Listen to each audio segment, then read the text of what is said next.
Serial Anupama में वनराज रखने वाला है काव्य के साथ एक ऐसी शर्त जिससे कि उसकी पूरी प्लानिंग फ्लॉप हो जाने वाली है।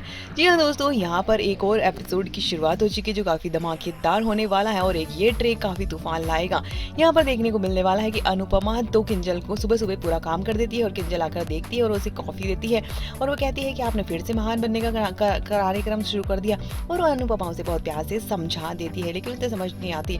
और इसके बाद यहाँ पर काव्य आती है और उसे फिर भड़काने की कोशिश करती है तो किंजल उसे वापस जवाब दे देती है और कह देती है कि तुम्हें मेरे मैटर में बोलने की जरूरत नहीं है, वो मेरे और मम्मी के बीच के मैटर है। और काव्य को लगता है इसको सुबह सुबह क्या गुट्टी पिला दी। वहीं किंजल के पास में बॉस का कॉल आता है और वो कहता है कि मैं अभी इस प्रोजेक्ट को 2 दिन काम नहीं कर पाऊंगा और इसकी डेडलाइन भी आ रही है तो तुम्हें संभालना पड़ेगा। तो उस पर ओवरलोड आ चुका है और क्लाइंट की डांट भी उसे सुनने को मिल रही है। तो इस पर देखकर समर कहता है कि क्यों हम जब ऑफिस का काम होता है तब तो हम लोड सहल लेते हैं और सब घर वालों का जब लोड आता है तो हम भूल जाते हैं ये सब काम।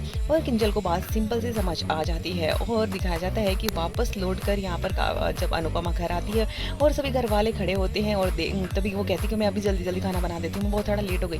लेकिन तभी किंजल ने सारा कुछ खाना बना दिया है और उसको सॉरी लिखकर से सॉरी भी बोल दिया है। और अनुपमा कहती है कि मैं तुम्हारी नफरत बर्दाश्त नहीं करती हूँ। वो कहती है कि मैं आपसे गुस्सा हो सकती हूँ लेकिन नफरत नहीं कर सकती। और वो वहाँ से सभी से माफी मांगती है कि मैंने बहुत ओवर रिएक्ट कर दिया।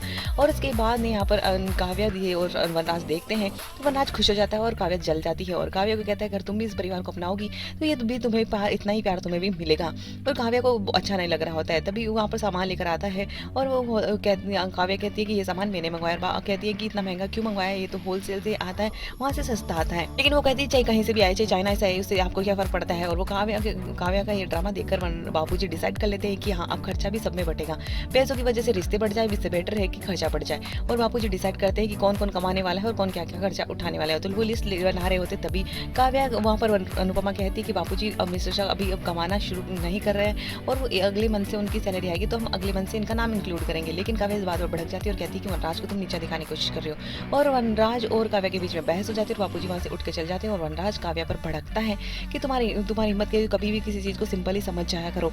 और उसके बाद में यहाँ पर अनुपमा को ही वो उल्टा सीधा सुनाती है तो वनराज भड़क जाता है। और उसके बाद में आने वाले एपिसोड में दिखाया जाए कि वनराज अनुपमा को कहता है कि मुझे पता है तुम मुझे नीचा दिखाने की कोशिश नहीं कर रही थी। और अनुपमा उसके कैफे में नए आइडियाज भी देती है। और वहीं दूसरी तरफ काव्या कहती है कि अब हमें पैसे बचाने भी हमारे बच्चे के लिए। और ये सुनकर वनराज के होश उड़ जाते हैं और वनराज अब यही शर्त रखने वाला है कि कोई बच्चा नहीं होने वाला।